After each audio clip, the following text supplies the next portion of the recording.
గత 2 రోజుల క్రితం ఆప్ నేత తాగి అసెంబ్లీకి వచ్చారని పలు ఆరోపణలు వచ్చిన సంగతి తెలిసిందే. అయితే ఇప్పుడు మరో నేత మద్యం మత్తులో తానేం మాట్లాడుతున్నాడో కూడా తెలియక ఆఖరికి పార్టీ నుండి సస్పెండ్కి గురయ్యాడు.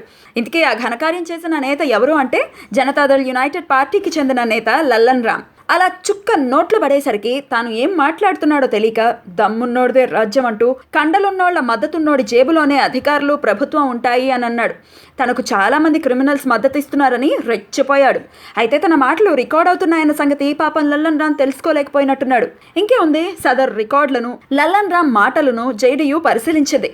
బీహార్లో మద్య నిషేధం అమల్లో ఉందని, నిబంధనలను ఉల్లంఘించి మందు తాగారని చెప్తూ లల్లన్ను పార్టీ నుంచి సస్పెండ్ చేసింది. అంతేకాదు, అతనిని పోలీసులు అరెస్ట్ చేశారు కూడా.